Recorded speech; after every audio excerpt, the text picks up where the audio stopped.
Welcome to Making Awesome, Chapter 27. We got the boys here, Tad and Thomas. I'm Grant. This one's interesting. Normally I'd say let's hit the billing department, but this entire episode is the billing department. The whole thing. You know how Marvel and DC decide that you can have all these really cool movies, but every now and then you just need that origin story so you know why things occur the way they do. And sometimes they don't line up, but we just ignore it because we like the movies.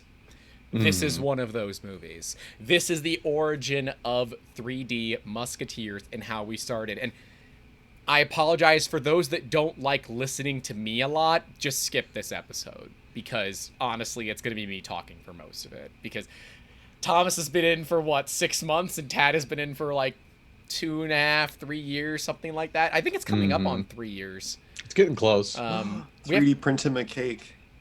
So we did cake that once, I can't eat. And I'm going to tell that story. Oh, I'm going to tell the story about 3D printing a cake. But yeah, so 3D Musketeers. And there's going to be some really cool things that are going to coincide with some very important dates in the history of 3D Musketeers. And Thomas is going to find out a very important date and why I'm going to do something the way that we're going to do it. But yeah, 3D Musketeers, we are on year 6. So you know how they say most small businesses fail within the first 5 years, right? It's like 80% of small businesses fail in 5 years. Year 5 was 2020. I just want everybody to know that if we had failed in 2020, I don't think I would have felt bad, but I don't think I would have felt as bad if it was like an incredibly, prosperous year where the growth of the industry was amazing and service businesses were thriving and everybody and their mother was doing something amazing. No, everyone was just trying to find ways to scrounge up small bits of money to pay the bills, and we were no different. But 3D Musketeers started many, many years ago, and it's kind of odd how it all worked. Previous to 3D Musketeers, I was a part of a 3D printing company called the Object Shop, and I was a minority shareholder.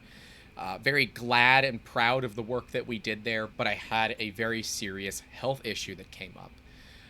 The powder-based 3D printers that we were using, there were 3 of them in a 1,000 square foot office that I was sitting in 8 to 9 hours or more a day. And it's gypsum powder. And it was basically coating the inside of my lungs, and I just did not understand why I was getting sick with upper respiratory infections. It's not silicosis, thank God.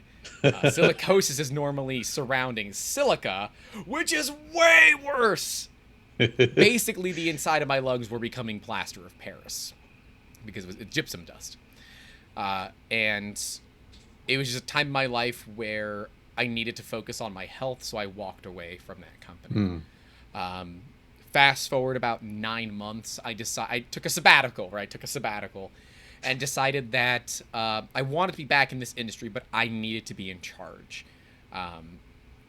We saw kind of the writing on the walls with full color 3D printing. We had become the best in the industry. My name, Grant, was synonymous with high-end 3D printing. I was with the Object Shop where we obtained the Smithsonian as a client, and they followed me.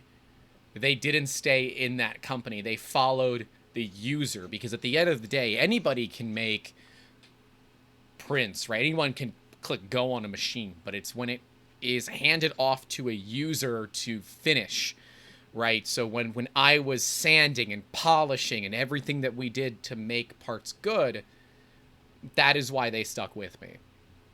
And so that was like one of our first big clients at 3DM was the Smithsonian. And for those that don't know the history of that, that was the only time in my professional business career that I've ever said, with all due respect, I don't believe you, and I'm going to need you to prove it. There was a random phone call. Said, hi, my name is so-and-so from the Smithsonian. We would love you to do some 3D printing for us. With all due respect, I don't believe you. I'm going to need you to email me. And they said, yeah, we kind of figured that would happen. What is your email? We'll get you something out here. And lo and behold, it was real. And as a geek, as a maker, It's big. Oh, that's a dream client, right? They give you a government credit card with no limit. They tell you to start working and they'll tell you when to stop. No matter how much work you do, they pay for it. They are worried about a timeline, not about the amount of product they get. They give you a minimum that you need to hit, but that's it. They never capped you at a maximum. So if you wanted to work 3 shifts, 24 hours a day for as long as they told you could work, they would pay for it. That was also with the object shop when I got a visit from the Postmaster General for sending human remains through the post, but we're not going to get into that. It was the skulls to the Smithsonian. Okay, I was not violating any federal laws. Fun things that occur in my life. But anyways, 3D Musketeers, we had the decision of what we were going to do and how. I knew that I wanted to get back into the 3D printing industry, and our lead designer from the object shop was a 1099, so he was still freelancing. And I asked him, said, "Would you want to keep doing this?" He said, "Yeah, this is pretty fun. We worked with some really cool people. It's something I would like to do." I said, "You want to partner for it?" He's like, "Sure." And my brother wanted in at that point too, so it was the 3 of us. And I went to my dad, because he would yell at me if I didn't sell this, but how we got our name. I said, "Dad, we're working on this company idea, but what the hell do we call ourselves?" Because a name is a big deal, right? If your name sucks, it doesn't matter how good of a product you make. You're not going to have success without tons and tons of marketing. Lo and behold, we needed that too, but that's another story. He said, "Why don't you just call yourselves the 3D Musketeers?" I looked at him and said, "Dad, that name is terrible. I love it." And so it stuck. 3D Musketeers was and will always be the name of this company. And initially with the marketing companies that we worked with, bless their hearts, because they did not have an idea of what they were getting themselves into, nor what they were doing. But they said this was a bad move. It was never going to work. The name was terrible. We needed to rename ourselves to something more recognizable and particularly easier to spell. And while I do understand the spelling thing, I still don't know why people put A's in Musketeers. Musket, like a firearm. Not muscat. What is this? Deer poop in the woods? No. Musket. Anyways. And so we started, and we had the decision to make between working it out of one of our homes or finding a space. And I said, I am not doing this out of my home. I don't want to live around these machines. I don't want to do any of that. Let's find a place. Let's find some cheap rent, and let's just make it work, right? We can figure this out. Local to us is Wiregrass Mall. They have a tenant program that is called a temporary tenant, where you rent space. You have no guarantee on the space, but you pay $10 a square foot at the time. I don't know what their rates are because we'll never go back. We were there for about 18 months. We had a 2,000 square foot space, and we had $40,000 in debt when we left. But, we learned a lot. We met some really cool people. A lot of our current clients today came out of the mall. People still remember us. Like, "Are you still at the mall?" I said, "Well, that explains why outdoor malls in Florida don't work. We have not been at Wiregrass for almost 3 years. And people still ask if we are there. It shows how often people go to that mall. They don't. Don't know. And that was why the mall didn't work for us. Nobody went there. And it was a relatively high-trafficked mall when it wasn't 10 billion degrees outside. And that was the big issue. The big issue was how damn hot it is in Florida. If we could have opened at, let's say, 3 p.m. and stayed open till 9, and that was our entire day, we would have made money.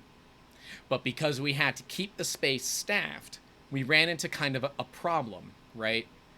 So there was someone there was nobody coming in. Yes, we had to be open during mall hours. And if you were late by even a minute, they would charge you $50 a minute that you were late to open to the public. Which is ridiculous because at 10 a.m., there is nobody at that mall. Yeah. Ever.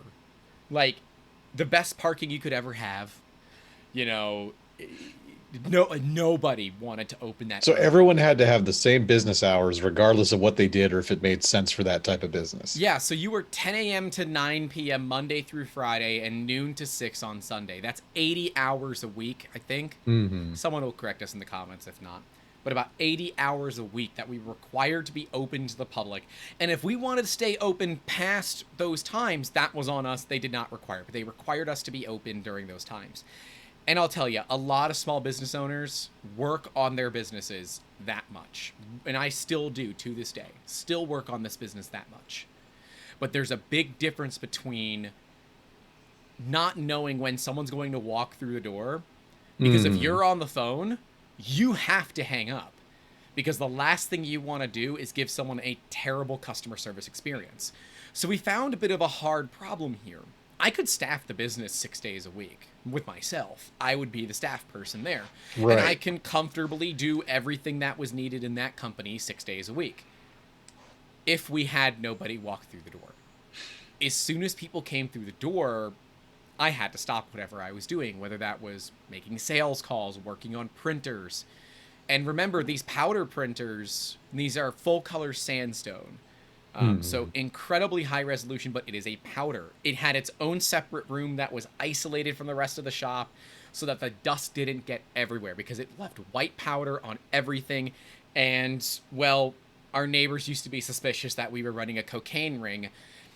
If we were, we would have actually been profitable. So, but we weren't, unfortunately. Or fortunately, I don't know. We could only really work on the full color sandstone printers after hours when we could viably lock the doors and know that no one was going to come in there. So we were open 10 a.m. to 9 p.m., but I was realistically working 10 a.m. to about 1 or 2 in the morning to just drive the 20 minutes home, go to bed, wake up, come in and do the same thing day after day. About a year and a half. No. When did she come in? About a year. We left our door open all the time because, air conditioning be damned in Florida. I kept that space at 82 degrees because I just didn't care. They required us to have our doors open too, which is ridiculous. So you're wasting the AC. Our power bill there was north of $500 a month. Jeez. Because we had to keep the door open, which is stupid. I eventually got them to agree to let us shut it when it was raining. And when the ambient temperature outside was above 97 degrees, we could shut our doors. They would make you keep your doors open when it was raining. We had a hurricane come through, and we got dinged because our door was shut. Yeah, that sounds like... Yeah, wow. I told them to pack sand. I wasn't paying that bill. Funny enough, 3 months later, they canceled us. It's so crazy how that happens. I didn't. But about a year into it, we had our door open, and in kind of stumbles a cat. And we're like, huh. It's a kitten, maybe 2 or 3 weeks old. It's not normal to have a cat walk into a shop. We're like, okay. There was really nothing going on. I'm like, all right, let's just see where this goes. So I just sat very still in my chair, and cat walks by me, walks into the back of the shop to where my desk was, curls up and goes to sleep. Then at that point, we had a shop cat. That shop cat used to live there, and her name is Victoria, by the way. And if you all don't know, we have stickerized her. If you would like to get your own sticker, that's what Thomas does as well. He will turn your animals into adorable little vector images that you can get turned into stickers. And if you ask him really nicely and then say, just do it, please, he'll do cool stuff like this. Where we have our cat in a hat. And it's adorable, and I love it. And I know that it's off-brand, and I don't care. Because it's adorable. It's adorable. It's worth it. Yeah, it's worth it. But that became one of the greatest marketing efforts we ever did as a company. Because when cats are young, you can still reasonably train them to do things. So we trained her to sleep in the front of the shop in the window, because the window had a pretty wide windowsill. So we got some like egg crate foam. We made her a very thin bed, but it was enough for her to sleep in.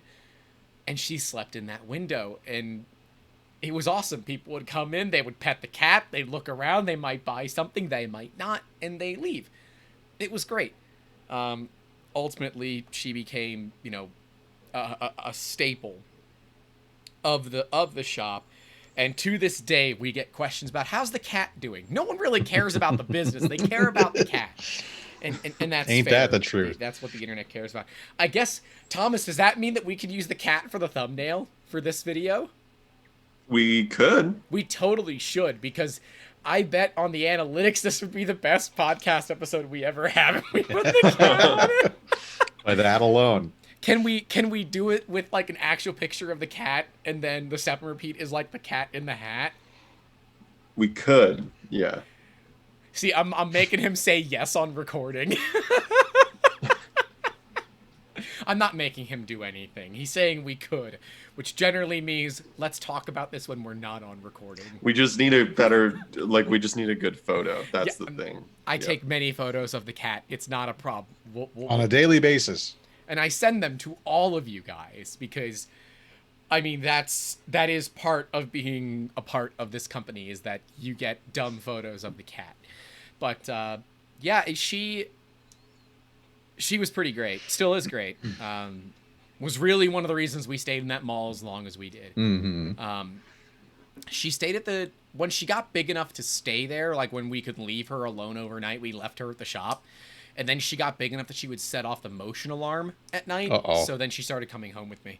Which, if you don't know, taking a cat back and forth to 2 different places every single day is actually weird. It's not good for them, but this is what she wanted. She would go into her crate every morning and like beg me to take her with her to the shop. I'm like, all right, you want to come, you can come. Great.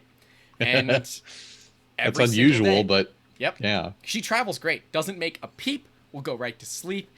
Loves her little crate. Put a bed in it. Cat's great to travel. Unlike any other cat that we've had, we have an outdoor cat. Jean. Hi, Jean. She does not travel well. Not a huge fan of being in a crate. But that was when we were getting her spayed. Yeah. Spay and neuter makes your sense. animals, by the way. Unless you really want more of them. But if that's the case, you should get your licensing to breed them and, you know, do it properly. Don't be a jackass. Mm-hmm. Anyways, so we now had a mascot, right? The mascot was always the 3D in the hat, right? That has always been the mascot of the company. And to this day, even after the rebrand that we've done with Thomas, that was something that stuck with us. And we've always had a thing for funny dates. And it's funny that this episode is going to come out on a funny date. So happy Pi Day to all of those that are... Oh, it is? Yeah. I didn't even realize today. Not only is today Pi Day, but 3D Musketeers officially opened. So we incorporated in 2015, but it was December 31st, 2015. We did that for a date purpose. We officially started business Jan 1 of 2016, but I can state that our company's actually on year 7, not year 6, although we stopped doing that a couple of years ago because we hit, you know, more than year 2, right? So it made you sound better. But we officially opened to the public April 1st. And so that's when we're going to launch our new website, I think. We might launch it earlier, but the official launch date for the new website is April 1st, 2021. So we opened to the public April 1st, 2016. And I guess 5 years later, we're going to officially have our new website, which is pretty cool. We've had one major website change since then, the current website that we have now. So if you go to our website, 3dmusketeers.com, you can take a look at what it looks like now. I'm sorry, I built it myself. And now all of a sudden you don't think it's that bad because you remember that I don't have degrees in doing any of this. I'm just the business guy, okay? I'm the business guy that knows how to run 3D printers and pretends to be an engineer for people that don't question it. But yeah, so I Thomas, if that works for you, I'd love for that to be kind of like we'll do a soft launch of it, but I think the official launch should be April 1st. Yeah, we can do that. Yeah, because But wait, April Fool's Day. yes, that's the joke. We opened officially to the public April 1st Oh, I as get a you. joke. We could have Jeez. opened as early as March, funny enough, 14th. But we Ides didn't. of March. That's today. Today is March 14th Yes, because Pi Day. But I get it. I get that. We We've been opted through not it. to. We opted not to because we thought that opening on April Fools would be funnier.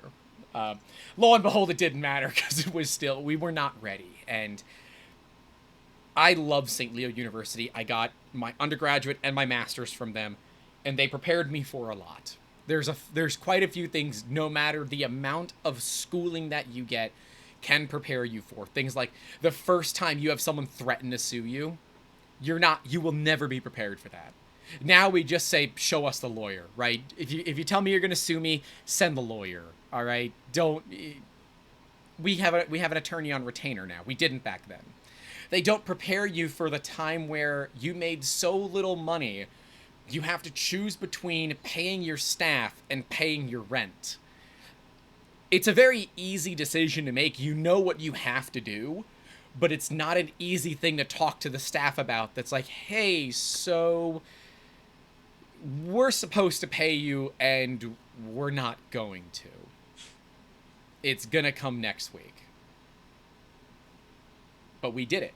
We had to do it. There was 1 month at the mall where we did not have the capital. And it wasn't because I spent a bunch of money. It was because it was summer in Florida in Nobody an was open out. air mall. It didn't work. And bless his heart, David is still with us to this day. David's whole story is pretty funny. We'll have to. I've tried to get him on the podcast. He just doesn't. He doesn't like. He's an Is he introvert. camera shy? He's very camera. I mean, he's not camera shy. He just doesn't know what he would talk about. And I can get him talking about stuff, but it's just kind of like because I've known him for so long. But yeah, his girlfriend at the time worked next door to us, and he came in, no resume, just kind of t-shirt and nylon pants, right? The swishy style, not track pants, but like, ripstop nylon pants. And brought us a 3D print and says, my girlfriend works next door and said you guys do 3D printing. I do 3D printing. Do you need help? I'm like, yes, I don't want to work 7 days. You can work Sundays and come hang out whenever you want. And so throughout the years, I feel like we've taken care of him. I mean, I guess he'd be the one to tell you all that. We haven't been able to give him anywhere near the work that we would want. I haven't been able to give anybody, quite frankly, in this staff, the amount of work that we would like. But that's kind of the pain of being a service-based business and never having good marketing until now. Now we're getting it better ebbs and marketing. flows, It does. And if you are a salesman or you do business development and you're watching this, you should reach out to us if you're actively looking for work, because we are hiring specifically in those two fields. We are hiring in other fields, but those change all the time. Salespeople, we will always need salespeople. So if you think you're a good salesman, prove it.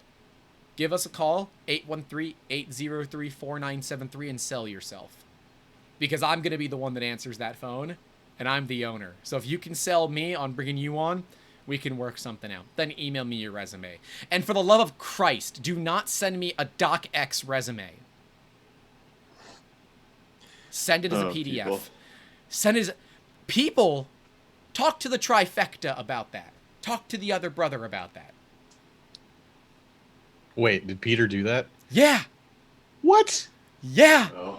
That's like one of the classic blunders alongside, land war in Asia. I'm gonna kill him. Granted, no one tells you really that you should do that. No. Yeah, it's I kind do of something tell- that you learn the moment you get to a website for a business and it says, please submit as a PDF. You're like, but why? So that formatting isn't Yes. changed. That is Yes. why. And because everybody's reader interprets doc files differently, Differently. but PDF is always the same. Because it's effectively an image, right? Yeah. It shows up Baked as an in, image. Yeah. Well, it's like an image with embedded text. Right, there. right. So yeah, I mean, and that's happened so much through the years, and I always tell people my goal in a job interview, whether we bring you on or not, is to leave you better than when you came in. Right? It's that whole Boy Scout principle of leave it better than when you found it. And that's actually one of the biggest tips that we give out in job interviews. Next time, send us a PDF file because it does make all the difference. And companies that want DocX probably aren't the type of companies that you want to work for. Yeah. Because they're going to parse it differently than you expect. But anyways. Exactly. And you'd think as an applicant, you would want your resume to show up for other people as it shows up for you. So as intended. I don't actually know if David ever gave me a resume. Eh. I don't know if I actually care. Because at the end of the day, especially back when we brought him on, it was not about who he was. Because ultimately, everybody has a story. And we want to help you tell yours at 3D Musketeers. See how I'm doing that? I'm starting I'm working on my Linus Sebastian segues, right?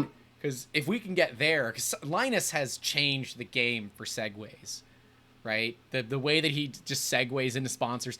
It used to be a meme, and now it's becoming industry standard.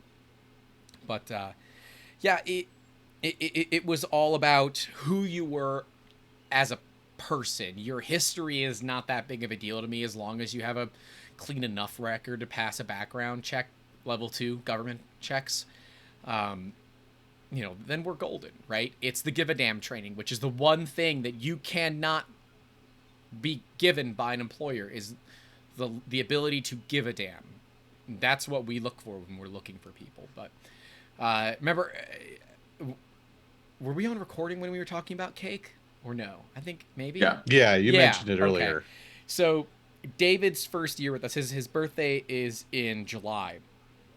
And so his first year with us, that's when we were making our own filament still, because it was very expensive back then. A kilo of filament would run you, for just like generic ass PLA, and it wasn't all that great back then, like plus or minus 0.1 of a millimeter. I mean, so that's pretty bad tolerance. It was really bad, but look, you either got that or you made it yourself. And it was like $50 or $60 a kilo back then too. Did you see the guy recently make something with trimmer filaments? That's what we used back in the day. That's why the 1.75 millimeter standard caught on, is because you could buy old clapped out string trimmer extrusion lines for pennies on the dollar. And instead of re-drilling the bore to 2.85 millimeter, which is what the industry was using, this 1.75, it was easier to spool, it didn't break nearly as much, and it allowed you to use other materials like PLA, PETG, where previously in the 285, you can do that, but it has a much higher chance of breaking and getting brittle faster. We bought a Filextruder. Hi, Tim. And Filextruders are pretty great. They're just not very fast. Specifically for PLA, because PLA is really viscous, as you know, Tad. ABS, dude, we can make it a kilo of ABS in like 4 hours. So this is the thing you'd use to grind up old stuff and make new filament, right? That was not the grinder, that was the extruder. So okay. The grinder was the most unsafe thing we have ever made. It looked like a meat grinder. It was a paper shredder that we took all the teeth off of, flipped them around so that they would go like this rather than like this. So that it could grab parts, because they're normally designed to grab one thin sheet of paper. Right. But the exhaust of one is quite large and open. We wanted to put stuff in through the exhaust and have it come out through the intake where it was much thinner, so it would keep regrinding until it got to a certain level. That just sounds like a way to lose a finger.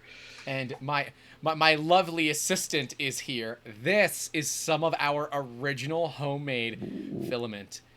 Actually, it looks good. It looks great until you do. It's like that's spaghetti. And to give you an idea, Will it this- even come off the roll without breaking? probably. Oh no! No, not at all. I lost the end of it. Not that it matters at this point. I was It's gonna. not going anywhere. Where's the end of it? It's All right, on I've there got another forever spool. now, I've got Grant. another spool. Yeah. I've got another spool. It will never leave that spool. No, Yeah. yep, it's there forever. And I have my caliper. So real quick, I'm going to measure the diameter on this just to give you guys an idea of the insane dimensional accuracy that we were able to hit. Assistant, So thank you. precise. Here's another spool. Again, I mean, you could get really dope colors. Which, by the way, you know, anyone that was making their own filament pioneered the rainbow and changed filaments. So I'm seeing 1.66, so moving 6 inches down. 1.59. Ah, that's great. Let's keep going. Well, 1.58. Let's see, let's just grab a random strand in here. 2.1. Ooh. All right, so plus minus like 0.15. 1.79. Yeah. It plus or minus garbage. But Yeah. you know, when this was all you had, you made do with what you had. And it was cool because you were able, you know, to get absolutely random colors. And it was a great learning experience. We still have our Philistruder, and I love it to this day, but we do not use it anymore because and these are half-kilo spools when they're full. This spool would take 1 day to make. So, yeah. We don't make our own filament anymore. And it's gotten really, really affordable, so it's not... Exactly. You're better off just I buying can hear off the it shelf. breaking when I sat it down on the ground. That's not good. It's been sitting out in the air for like 4 years, so... That's why. It's very wet. It's actually... I was gonna just get rid of it. Oh yeah, here's a part we made with it. Oh, Cute. actually looks really nice. Yeah, the filament would print actually really, really well once we had it tuned. But I can look at this and tell you it's crazy under extruded compared to what we use these days. Right. But yeah, thanks for that. So I'm sorry, I interrupted you about the cake. So for David's birthday that year, we were running Wanhao duplicator i3s, and so that will give you kind of a timeline as to when we were doing this. The Wanhao was the printer of its time. It was the Creality of its time. They were the cheap Chinese 3D printers, and we had... Is this the burn your house down one? Oh yeah, they're these kind of safety measures were not really a thing until Prusa came out with the Mark II. And these had no thermal runaways at all. We actually had an issue where one of our printers went nuclear, and we only caught it because we smelled the burning plastic. But Which yeah, is a wonderful smell for those who don't know. burning PLA is... Well, it's burning corn syrup. So go put some corn syrup in a pan and burn it. And then don't yell at me when you can't clean your damn pan. Because Yeah, you it'll should know never better come than off. to do that. But, yeah, for David's birthday that year, David liked to play video games. And so, well, the cake is a lie. We made the cake from Portal. And we made a big one. It was 8 inches tall. So it was the build volume Jesus. of a Wanhao. And David still has it to this day. I will have to see if we can get a photo from him, but it's in his cabinet. And every year for his birthday, he'll send me a picture of it. Aw. Because it was just one of those things. And I think it was around that time, too, when we weren't able to pay him. Maybe it was the year after. I don't know. It had to have been the year after, because I feel like if it was his first year working with us and we weren't able to pay him, he probably would have quit. I would have quit. And I wouldn't have blamed him if he did. But he didn't, and he stayed with us, and we do our best to keep him busy. As often as we're busy. But yeah, it was an experience, right? And there was a lot of BS with being at the mall. Things like they would have car shows. And you would think, cool, car shows, they're going to attract a lot of people. Yep. But you know what they're looking at, right? The cars. You know what they're not looking at? The shops behind those cars. And as cool as it was to like have our business being flanked by McLaren 12Cs, we didn't get any business out of it. You know, so it kind of sucked. ultimately, we ended up, the last big thing that we did as a try to save the business before the mall kicked us out was buying a laser. And we still have that laser to this day. It's a Red Sail X700. It's a black and red eBay laser for you laser people out there. And our goal was when Christmas season would hit, because, you know, it's Florida, so if you say anything other than Christmas, they look at you like you're a moron. Because apparently no other religions exist except Christianity. No, Grant. No, that's, yeah. They had a massive Christmas tree at this mall, but they refused to do anything for Hanukkah, Kwanzaa, pick your poison, for anything other than the traditional white person Christmas. It upset Florida. me. It's Florida, Grant. As someone that celebrates Christmas, it upset me because this is very much like... Anyways. I'm not surprised. Yeah. And same deal, right? Everyone came for the stupid Christmas tree. Like... Yeah. The mall claimed 1.4 million people a year would come through. But when you did the math, more than half of them came between November and January. And they were coming for the tree, right? And yeah, maybe they'll go to Macy's or Dillard's or JCPenney's, but they're not going to come to a 3D printing shop they knew nothing about. And that was our Achilles heel. Our Achilles heel, because we had to be open during those times and staffed, I couldn't go to business meetings unless I knew that the amount of money that we would get from that meeting would over and pay for the amount of time that I would be gone, that we would have to pay somebody to be there to staff the facility while I was gone. That was a problem we never saw coming. And I probably should have, but I didn't, right? So that's a deficiency on my part. But ultimately, the mall had a permanent tenant that wanted this space. It's a freaking Pilates studio. And they're still there to this day, 3 years later. Which is cool. I'm glad they found success in that random space, because it was not on the main drag of the mall. It was kind of off from the mall. But the mall taught us a lot, right? It taught us a lot about what we did wrong. It taught us about what we did right, because we did a lot of really cool things there, right? We got some great publicity. We actually, that was how we obtained the PGA Tour as a company. They saw us when they were randomly just, you know, one of the execs there saw us when he was walking through the mall, and he called their marketing team and told us to do business with us. Right? So, I mean, and to this sometimes day, it paid off. Literally, if you're watching us on YouTube, the part behind me is for the PGA Tour. We're going to have a time-lapse Tuesday about that coming up in a couple of weeks once the parts are delivered. And I can take ending photos because the individual parts don't look really cool. The end one is going to look really, really cool. But, yeah, it was an experience. And during those times, we worked with people like Snoop Dogg, Anthony Anderson, Lawrence Fishburne, Ronda Rousey, Justin Bieber, the guy who voices Mario, Steve Aoki, Sid Haig, Dan Bilzerian. Don't know who else. Oh, Meryl Dixon, the guy who plays Meryl Dixon in The Walking Dead. We worked with a lot of pretty big name A-list, B-list celebrities. I gotta dig into it. You did something for Charles Martinet. He's the voice of Mario. Yeah, we made him. Just made him? Mm-hmm. Scanned him and printed him. Oh, you scanned him? Mm-hmm. Does he live in Florida? No. Oh, he was just around? Yeah. And was like, time to get scanned. I mean, he walked in with the voice, and we're all like, excuse me? You are who? And it's a me, Mario. I'm like, you son of a... No, but wait, seriously? He's like, yeah, no, seriously. Oh, cute. Yeah, it was cool. That Mike Rowe, although we didn't scan Mike Rowe. Mike Rowe was done through one of the companies that we work with for scanning. But he, it was kind of cool. We took pictures. So Mike Rowe was a full color 3D print, so we took pictures of him in the powder, because he was very much like a scared face like this that he did.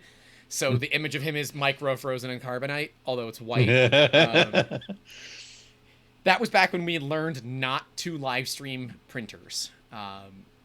Because then you're going to get a phone call in the middle of the night, hey, your printer stopped. The the printer had failed and somebody was watching and they called me to tell me my printer failed. And I will tell you, that is anxiety inducing because it's like 2 o'clock in the morning and you are not in the mood to deal with it. But because other people on the internet are watching, you now have to get out of bed, get dressed, go to work, and deal with it. Never again. We'll do time lapses, and you'll see in the background of some of our time lapses, like the one coming out this Tuesday, a failed print occurred. I'm not going to tell you what it is. We're going to make you guess on social media. And if you get it right, then we will tell you what it is. But yeah, we did work with quite a few really cool people. And it was a fun experience. I mean, we've made parts for cars that are incredibly fast. We made parts for cars that are incredibly slow. Ultimately, though, the thing that I found is we like just helping people tell their stories, no matter what your story is. We worked with a gentleman who 3D printed himself with just a very smug, like just a mean look on his face. I said, why? I said, it's your money. You can do whatever you want, but why? Yeah, what was that about? He said, I thought it would be funny to give it to every one of my grandchildren so that when they're doing something stupid, they can look over and see me judging them and maybe decide differently. He's like, I love them to death, but you were a kid once. You did dumb stuff. I said, yes, I did. I did very dumb things. He said, okay. So do you think that having someone that, you could just look at and know the face they're giving you would be useful? I said, yeah, probably. I think I would double, think once or twice more about it and maybe eventually still do it. He said, then you would come back and you would see you would have guilt and you would see that face and you would know you effed up. I'm like, yep, that's true. I would. He said, do you think they'll still do it again? I'm like, yeah, they probably will. He's like, yeah, I expect they will, but it's just a funny joke. There will be a moment of pause. Yes. Yeah. I will say that's what matters. The greatest thing about them all, we hit the fidget spinner craze perfectly. Like, perfectly. Because when it hit, right, all these other businesses are having to buy out of China. So they're taking a month and a half to get here to get inventory. All we had to do was buy ball bearings. And at the time, 608 skateboard bearings had not gone up in price. So we bought like 2,000 from Amazon, primed them in. I think we sold them all in a week. Like we did over 15,000 fidget spinners. Because what happened was everybody else sold out. We made them on demand. And when bearings got really, really difficult to find, we found out that pennies were roughly the same diameter, and you only needed to make an adapter ring to make pennies fit where a ball bearing would fit. So we started using pennies, and I will tell you, it was really weird to go to the bank and get I think we started with $20 in pennies. I want you to understand how heavy $20 in pennies is. It's a lot. Heavy. We eventually started getting them in $250 amounts in pennies, and I still have some pennies to this day. Because what occurred was the fidget spinner craze died out. And unlike a lot of places that were stuck with inventory, we had very much a just-in-time inventory system where we were buying in bearings as we needed it because we knew at any point in time this craze could end and we would be stuck. I do still have a bag of 3D printed frames that we would use for these fidget spinners, but there was not a huge cost in that. And we pre-made them so that people could grab it and go, right? We offered lifetime warranties on them because we knew that most people wouldn't remember it anyways, and the few that did, it was a cool learning experience for us and them to teach them why it broke. What even do you do? Just replace the bearing? We pop all the old bearings out, give them a new printed frame, and send them on their way. It cost us nothing. But yeah, that was the most successful thing we ever had. And that was when having a B2C business, so business to consumer, made a lot of sense. And since the fidget spinners, I don't think there's ever been like a consumerizable craze that 3D printing could take advantage of like that. I think the fidget spinners were really that one market, and we were poised perfectly to go after. Now, what did I've piss seen me like off, Etsy. Yeah. Go ahead. I was just gonna say I've seen Etsy stores with like little like Buddha statues and stuff, but that's about it. Well, and I'm saying in terms of viral, everybody needed one style of product. Nothing since the fidget spinner, I think, has happened. what did piss me off is, every business we had a non-compete with the mall, right? Somebody could not come in and do what we were doing. Mm. The mall let someone else sell them. Actually, they let 2 other people sell them. And I said, what gives? This is our territory, back off. Oh, well, they're calling them toys. You're calling them fidgets. Are you Oh my effing kidding gosh. me? Like, Stevie Wonder can tell you these are the same damn things. Yeah. Well, I'm sorry, sir. You're just a permanent tenant. There's nothing that we can do to help you. Well, then what good are you, mall? What's the point? I didn't want to pay $40 a square foot, because that's what they charge at Wiregrass Mall back then, was $40 a square foot. You can buy a house, rezone it to be a business for less than that in Florida right now, if you don't want to live near people. If you want to live near people, you're paying about $100. But that's $40 a square foot per year.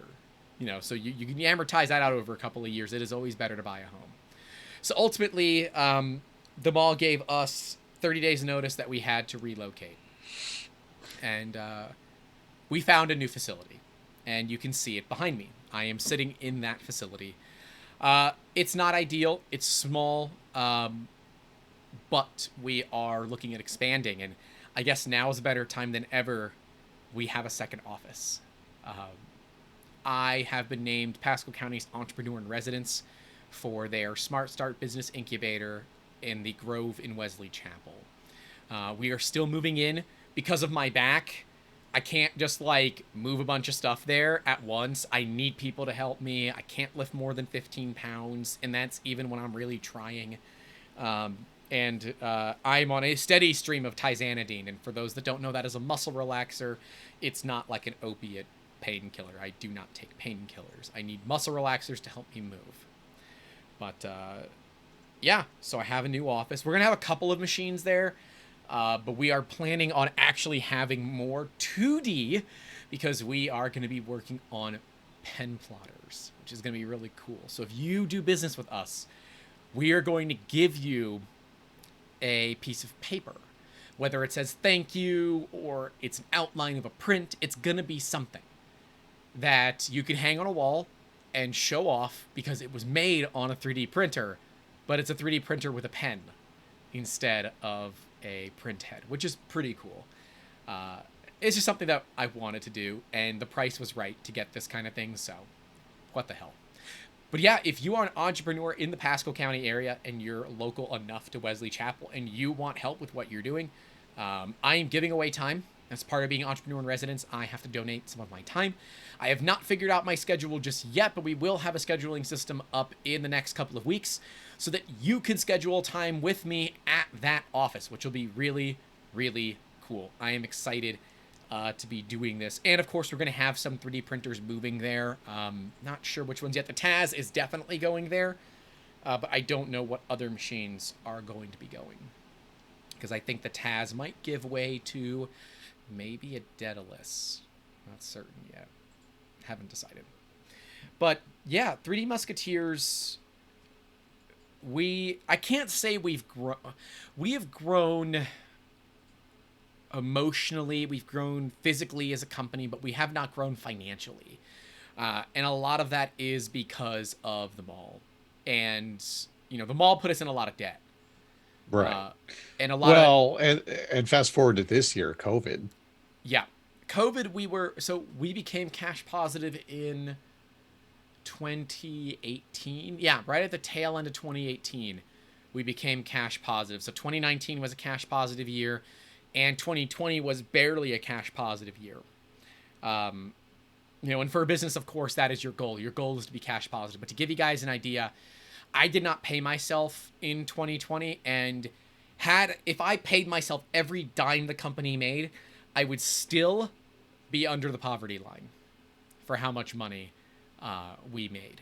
So 2020 really did hurt us. I won't give out numbers. Like, everybody internally in the company knows them, because I want everyone to kind of understand where we're at. That way there's never any wait a minute, I thought you guys were making money hand over fist. Well, when we're busy, But when we're Yeah, not but that busy, it comes and goes. yeah, and that's why we are looking to get sales. We're looking to get business dev. So if that's the kind of thing that you like doing, or you think you might be a good salesman, right? If you can come on this podcast and talk about 3D printing in a way that is meaningful, then you'll probably make a good salesman, realistically. Because being able to talk to people that are as smart, smarter, and particularly less intelligent than you is an incredibly necessary tool when you are a salesman, because you must be an educator, a sales guy, a friend. There's so much as a salesperson that you need to do. And I was in the well and sinkhole drilling industry for a few months, and I learned a lot about selling in that time. I learned that I'm very good at it, and that's why I wanted to make my own company, and that's where 3D Musketeers really came from. But yeah, so as of the recording, as of the dates, March 14th, 2021. We are not cash positive yet for the year of 2021, but that's to be expected. Q1 is pretty slow for us generally. But what it does is it gives us a lot of great opportunity to bring really cool content right to you guys. So if you're watching this video or you're listening to us on your favorite podcasting location, one, leave us a review. So if you're on Apple, iTunes, please rate us 5 stars and leave us a little review. If you're on YouTube, give us a like. Make sure you're subscribed, because over 50% of you that watch these videos are not subscribed. And same with all the podcasts. On the podcast, there's over 50% of you that are not actually following the RSS for the podcast. So please make sure that you subscribe on Spotify, iTunes, Stitcher, wherever you're getting your podcasts from. And particularly for YouTube, hitting that like button, getting the notification bell. There's a reason why creators just pump that into your brain every single video, because that's what the algorithm likes, and that's how companies like us can grow. And I recognize this origin story is not as great as Logan. That was an okay X-Men origin movie. Or X-Men Origins would be their origin movie. But there's a lot about our history that we don't want to talk about, right? There are some really dark times, and I touched on them, and those of you that know me will know some of the history of those dark times. And there are some great times as well. I mean, geez, we worked with the Smithsonian, and I still want to. So, hey, if you're out there, we can still make cool stuff for you. But yeah, it's just kind of the way things go, right? We have so much in front of us, and because of Thomas, we're able to do this kind of thing, get it out there in a way that is friendly, so that you can understand the trials and tribulations of business without actually being there. Because I don't think I would put anybody through what we went through. It was very, very tough emotionally, very tough physically. But I'm glad that we went through it, because we came out better people than when we went in. Now that we actually have people that know what they're doing for marketing and branding, we can start making certain that the content that we're producing, be it the podcast, be it anything else, gets to you where you want to see it. Right, Thomas? Yep. And so, Thomas, do you have any questions? Because I know I've never gone too much into the history of 3DM with you. Do you have any questions about it? Like, what was the stuff you did most at the mall, aside from fidget spinners and things? Like, if someone just walked in and they did end up buying something, did you have product on shelves, or was it always like someone ordered a part that they wanted and would come get it later? We had a lot of like small gimme stuff, right? But it was more designed at kids. So we focus heavily on the full color back then too. So it was, hey, come get scanned. We'll turn you into a miniature you. Right? Yeah. Which, as an identical twin, that entire thing is lost on me. I have never 3D printed myself. You've seen that too much already. Yeah, I have a version of me. I have no desire to make another one. If you're willing to divulge the information, I'm just curious, like, what does that run somebody to come get 3D scanned and printed? Yeah, so we had a 4-inch model at $125, and it was $50 an inch above that. Oh, okay. Yeah. I mean, it seems reasonable to me if I was getting a printed version of myself. That's what we thought. And all of the demographic data for the mall said, yeah, people should pay it. But what you don't realize is, so the mall, surrounding the mall are some very, very upper middle class neighborhoods. I would say upper class neighborhoods, but still suburban, right? Not like coastal upper class. Like, you know, this isn't Coral Gables in Miami upper class, but upper class nonetheless. They didn't come to the mall. And so what we really should have asked was, what is the demographic of the average mall shopper, right? What is their average spend in a store? And that answer would have been a lot lower than we were hoping for. And a lot of that was asking the right questions. You know, we did our best to kind of hit the phases and the stages whenever we could. But ultimately, a lot of them kind of fell flat. But yeah, the 3D printing thing, it was $125 for a 4-inch, and I think it was $50 an inch above that. So all of our marketing stuff back then, we 3D printed because we could put it in Windows. So we would 3D print it all. And I will have to show them all to you, Thomas. So we had a bunch of windows that we needed to cover because it was a part of the shop that we just didn't use all that much. And you could see in there. We were not allowed to install blinds, but we were allowed to put up art. So Phil took some Muka artwork and modified it to be very 3D printing based. Oh my god, I should bring this into my new space. I should hang that in my new office because it's actually really, really cool. And I've had it just sitting in a room for years. I think it's our old font though, but it's okay. It doesn't matter. It'll still be cool to have hanging. But yeah, it's all Francisco Muka, right? Francisca Muka. Yeah. And so that's Alphonse Muka? Alphonse Muka, probably. That makes more sense. Muka, yeah. It looks kind of like stained glass almost. Yes. Yeah. But we had it printed on vinyl with pole pockets. So we could have a piece of PVC with 3D printed end caps on it. We hung it with fishing line. And then at the bottom, we put a piece of steel EMT tubing so it would keep it straight. And I still have those because they're kind of cool. They're very cool. By the way, Thomas, I do need help with art for the new office that I need to turn into sound deadening panels because, oh my god, it echoes so much. Yep. But yeah, so that's kind of the history of 3DM. Tad, any questions that you have? Because this is like an AMA, the business owner, right? If you could have done like, I was just thinking, especially with the full 3D full color 3D print of people, I was almost thinking, what would that be a kind of thing that might sell better if it was like advertised in like Sky Mall magazine or something like that? I wonder if that would have attracted because I see things in there that are at a crazy price point and people still buy it. So I would think so. I don't even know the cost to advertise in a Sky Mall-esque. But that, I still believe print media is dead. I truly believe that print media, if it's not dead, it's dying. I mean, I recognize that the previous 4 years of politics and likely these next 4 years will be the greatest thing that has ever happened to the late night television and the early morning news, right? It gives them something to talk about constantly.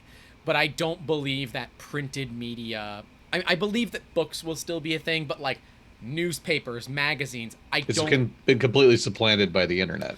Right. Yeah. Print media is definitely on its way out. Like cable television will be on its way out in a few more years. I haven't had cable TV since maybe a year into Wiregrass because I was never home enough to enjoy it. Yeah. Yeah. So it's kind of like, I could get all into it, but print media will be a luxury, not a, it'll be like a fine art item. Like a magazine will be more and more expensive, but the reason would be because you can say that you have the magazine of the thing. It's like that's all this available NFT online. Bullshit, right? Yeah. Well, it's like after started.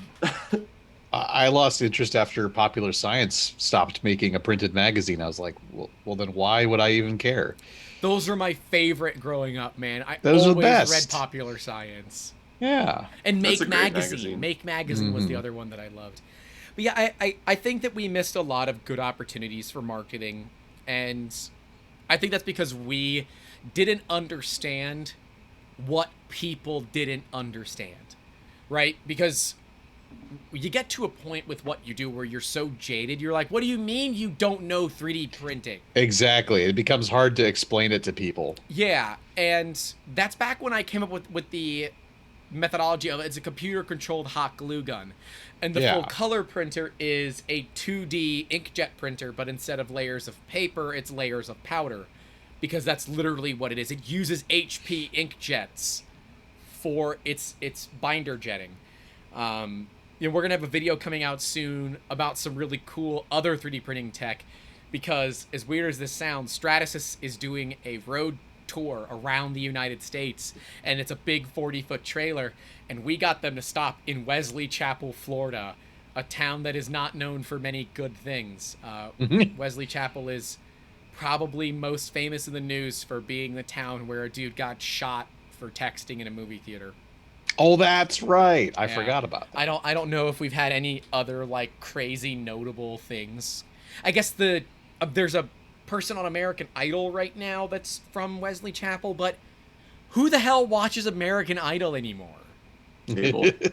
I'm telling you, man. Not me.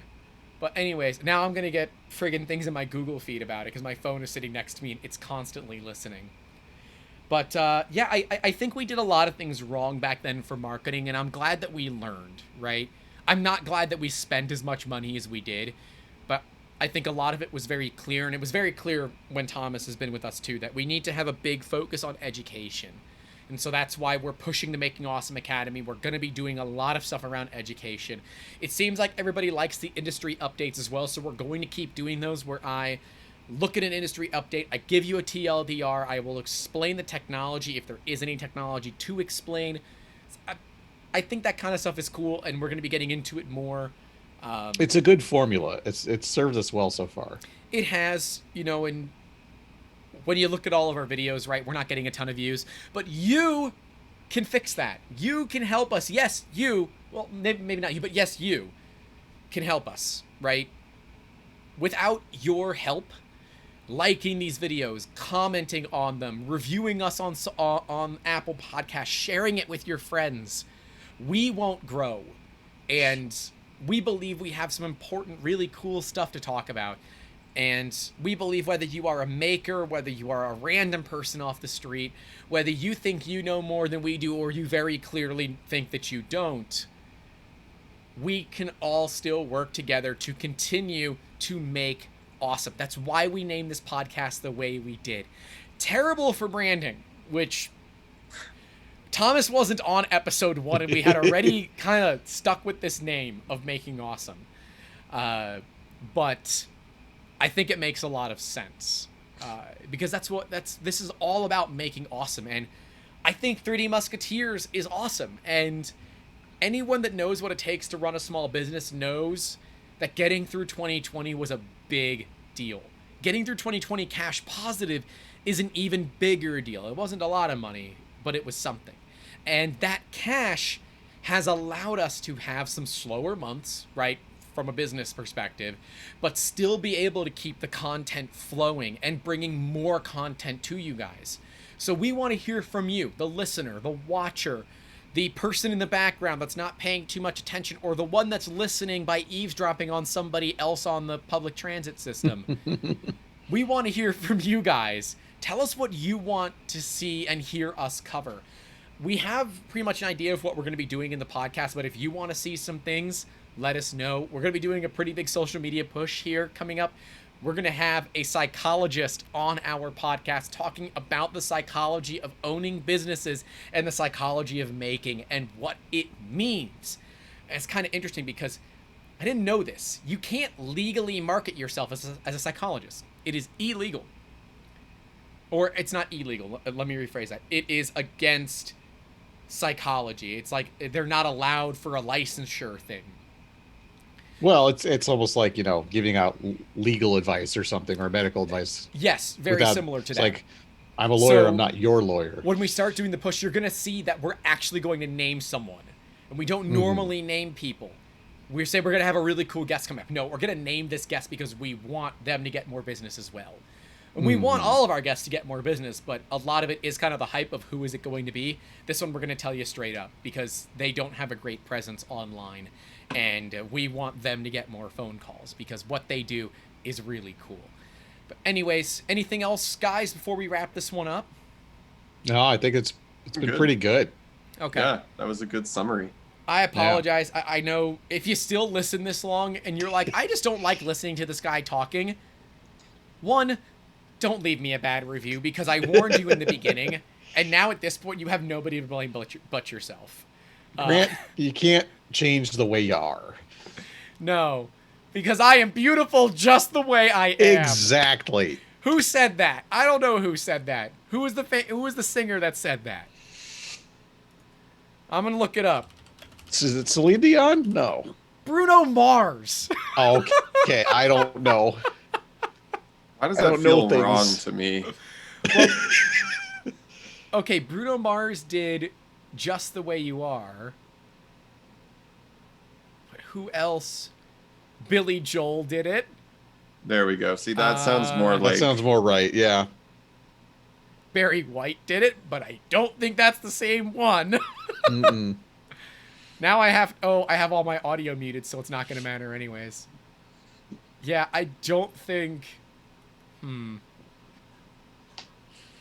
not saying that Bruno Anyways. Mars can't say it. I'm just saying I do not think that he was the It doesn't first one really- to really come out as Yeah, like it's not the first thing I the think big of. deal that he said that. Let me see. Now it's going to bother me. Okay, Billy Joel was the one that originally did it. Okay. That's So- about right. Anyone that... So it came out in 1977. So I guess anyone that has done it since then has likely copied him. I would say it's an homage. Cover versions. All right, we've got a lot of cover versions here. Diana Krall did one. Diana Krall's an awesome vocalist. Barry White did one. Oh my god, it was Barry White. He did cover that same one. Frank Sinatra did one. Yoko Ono did one. Willie Nelson did one. But funny enough, Bruno Mars isn't in here because I'm guessing his was very different. Anyways, nonetheless, we tangent so much and I love it. Anyways, guys, if you are looking to make awesome, you can reach out to 3D Musketeers through all the links in the description. And you know what's really cool? If you want to make awesome and you want to go through the whole process of making awesome, you're going to work with the three people here in this podcast. Myself, Thomas, and Tad. Because we all have very unique talents that will help you get from where you are to where you want to be. And will help you go from art to part. As always, don't forget to call your loved ones. Keep making awesome. Have a good one. Chapter 27, guys.